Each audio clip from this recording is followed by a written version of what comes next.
नमस्कार साथियों, मैं अभयदेव शुक्ल, ऑल इंडिया जन आंदोलन संघर्ष न्याय मोर्चा का राष्ट्रीय अध्यक्ष। साथियों, एक महत्वपूर्ण सूचनाओं के साथ आपके पास आया हूं, तो बने रहिएगा अंत तक। लेकिन इसके पहले आपसे निवेदन है कि महत्वपूर्ण वीडियो है, इसको लाइक कर दीजिएगा, सब्सक्राइब कर दीजिएगा और कमेंट लिख करके बताइएगा अपनी ओपिनियन। बहुत महत्वपूर्ण है, बहुत शॉकिंग नहीं कहेंगे, ये पहले से ही तय था, लेकिन ये ब्रेकिंग न्यूज़ है और उस ब्रेकिंग न्यूज़ के साथ मैं आपसे मिलने एक बार पुनः आया हूँ। तबीयत खराब होने के बावजूद भी थोड़ा थोड़ा कोशिश कर रहा हूँ कि आपके बीच में आऊँ। हम आज PIL की चर्चा करेंगे, लेकिन PIL की चर्चा से पहले आपको एक महत्वपूर्ण विषय पर सूचना दे रहा हूँ। जी हाँ, भारतीय जनता पार्टी और सहारा का मैनेजमेंट, भारतीय जनता पार्टी और सहारा का मैनेजमेंट मिल करके देश में लोकसभा का चुनाव लड़ रहा है। और याद है आपको, एक वीडियोज मैंने डाली थी, मोहन भागवत RSS के प्रमुख ये कह रहे थे कि राजनीति में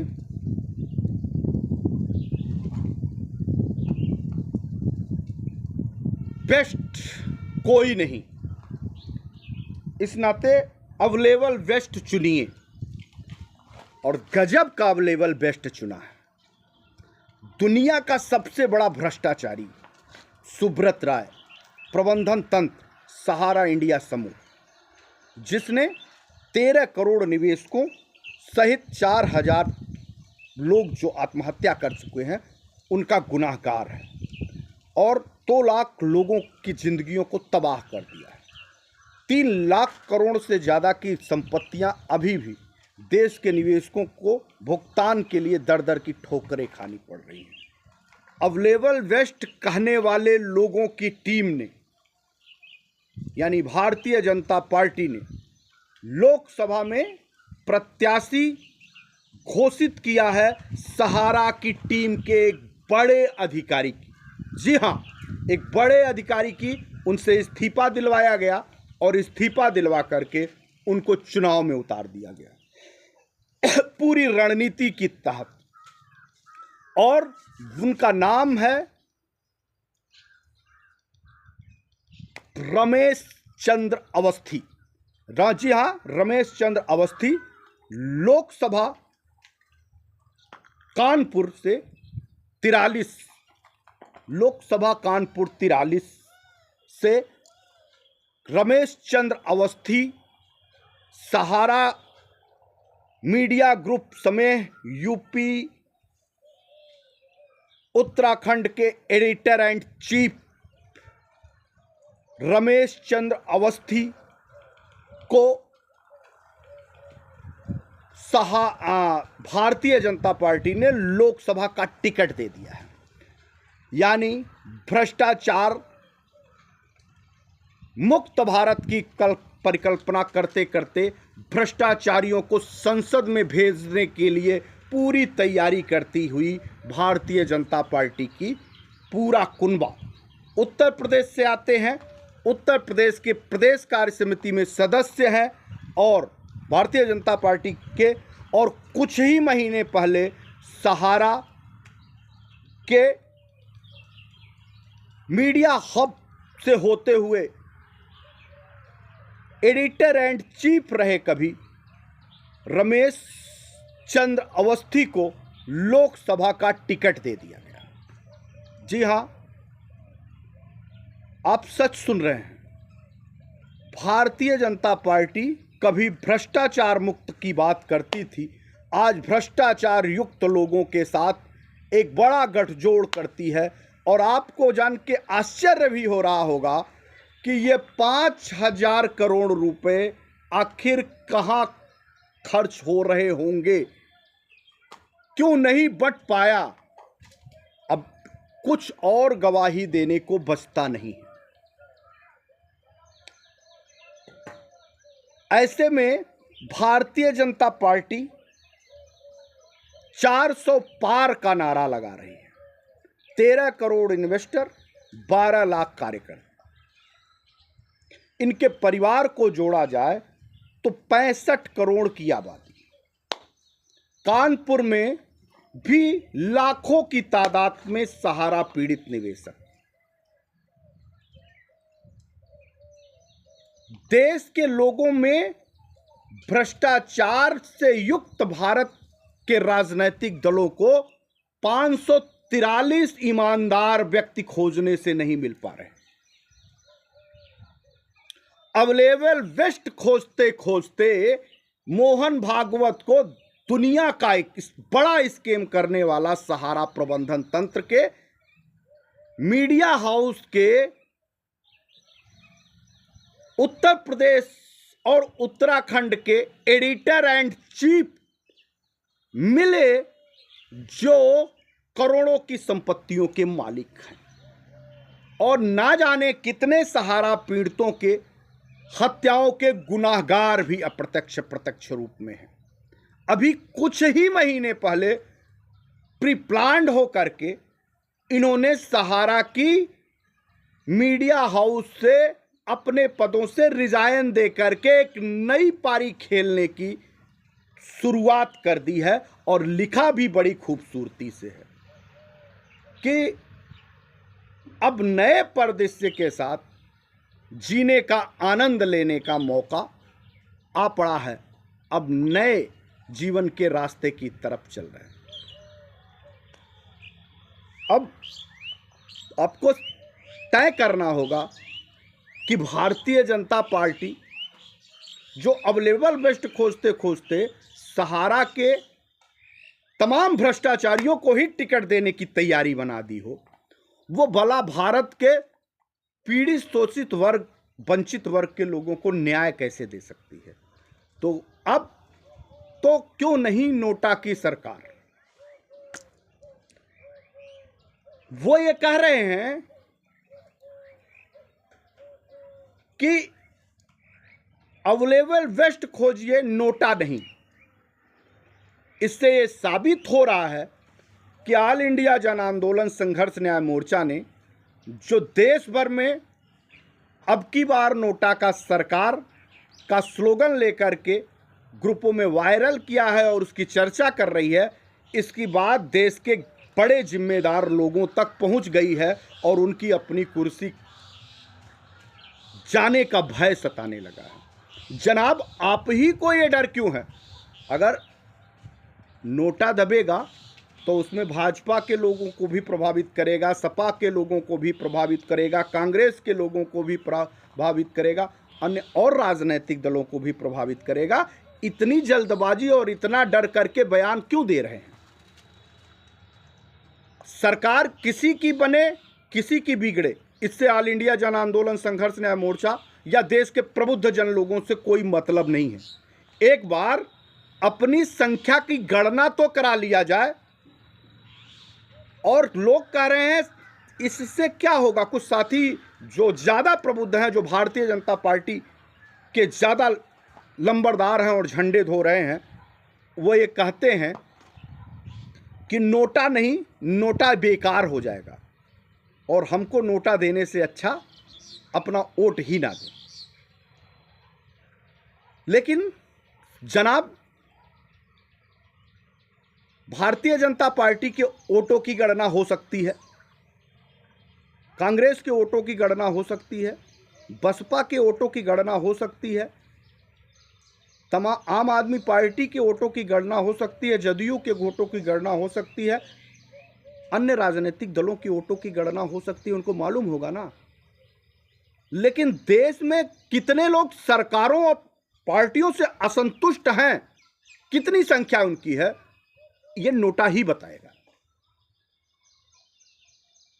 इनका कोई प्रत्याशी नहीं है, लेकिन एक ऑप्शन चुनाव आयोग ने दिया है, एक बार हम लोग अपनी गणना करा ही ले।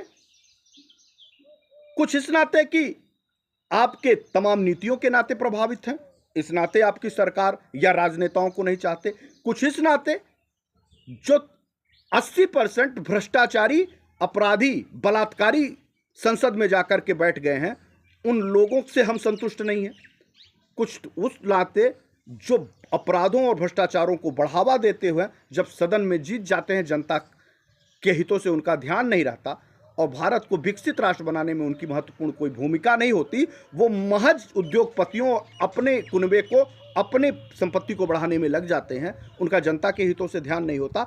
एक बार उनको सही रास्ते पे और लाइन पे लाने की ज़रूरत है। लोकतंत्र की ये शुद्ध जो है व्यवस्थाएं हैं, उस व्यवस्था से वो संदेश दे करके एक बड़ी बहस छेड़ी जा सकती है कि आने वाले दिन में 540-42 सांसदों में ईमानदार प्रत्याशियों को और निर्विवाद प्रत्याशियों को ही चयन करने के लिए बाध्य किया जा सके। 140 करोड़ में 543-42 सांसद नहीं मिल रहे हैं जो ईमानदार हो। भ्रष्टाचारी ही मिल रहा है, बलात्कारी ही मिल रहा है, व्यभिचारी ही मिल रहा है और देश के लोगों को लूटने वाला ही मिल रहा है, वही सांसद और वही विधायक होगा। गुंडा और मवाली ही मिल रहा है, सजा याफ्ता तड़ी पार मिल रहा है। अरे यह जरूरत आन पड़ी है कि अब उस जो ऑप्शन को नोटा के रूप में चुनाव आयोग ने दिया था,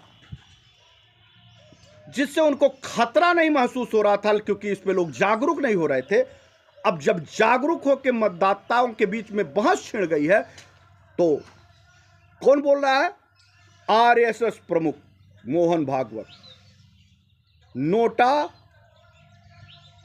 पांचों राजनीतिक दल के लोगों को पसंद नहीं है, इस नाते हम नोटा का इस्तेमाल कर रहे हैं। मेरे कहने के अनुसार ये गलत है, नोटा का इस्तेमाल नहीं होना चाहिए। इन पांचों में से जो अवेलेबल बेस्ट है उसको वोट दे देना चाहिए। यानी तुम्हारा ही पार्टी जो भ्रष्टाचारियों के साथ मिली हुई है वो अवेलेबल बेस्ट है, कहना यही चाहते हो? ये रमेश चंद्र अवस्थी जो अभी महज एक साल पहले तक भारत सहारा के पीड़ितों को खून चूसने में बराबर योगदान दे रहे थे, उनके साथ लोगों से मिलकर के उनकी संपत्तियों को बचाने में भरपूर मदद कर रहे थे, ये अवेलेबल बेस्ट हैं। तमाम भ्रष्टाचारी, बलात्कारी, अपराधी तड़ी पार आज चुनाव के मैदान में हैं, ये अवेलेबल बेस्ट है। अब अवेलेबल बेस्ट नहीं, अब की बार तो नोटा की सरकार। एक बार ये हम देशवासी देखना चाहते हैं और एक बार जब बड़ी तादाद में देश भर में अब की बार नोटा सरकार हो जाएगी तो एक फिर बड़ी बहस छिड़ेगी। और ये सही है कि इस देश में नोटा को रद्द यानी वोटों के अधिकारों के रूप में नहीं माना गया है, लेकिन कुछ देशों में इसको गणना के आधार पर माना गया है और एक बड़ा युद्ध इस पे शुरू हो सकता है, बड़ी बहस इस पे शुरू हो सकती है कि क्यों नहीं अब इसको संवैधानिक दर्जा दे करके इसको वोटों की गणना को मान लिया जाए। लेकिन अगर ये वोटों की गणना भी नहीं मानी जाती है और वोटों की काउंटिंग होती है तो कहीं एक देश में नई बहस और देश में नई राजनीतिक परिभाषा गढ़ने की शुरुआत हो जाएगी और ईमानदार व्यक्तियों को, राजनीतिक पार्टियों को तय करना पड़ेगा। अवेलेबल बेस्ट नहीं खोजना पड़ेगा, ऑल द बेस्ट लोगों को लोकसभा के, राज्यसभा के पवित्र मंदिरों में भेजने के लिए बाध्य हो जाना पड़ेगा।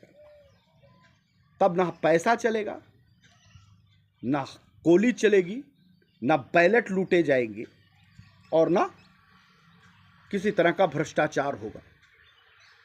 ये नोटा ऑल द बेस्ट, ये बात इस लोकसभा में राजनीतिक दल के लोगों की नींदें उड़ाने वाली है। एक तरफ तुम भ्रष्टाचारियों को संरक्षण दे करके उनको टिकट बांट रहे हो, जनता के साथ न्याय नहीं कर रहे हो, और दूसरी तरफ तुम्हारी रणनीतिकार बैठे लोग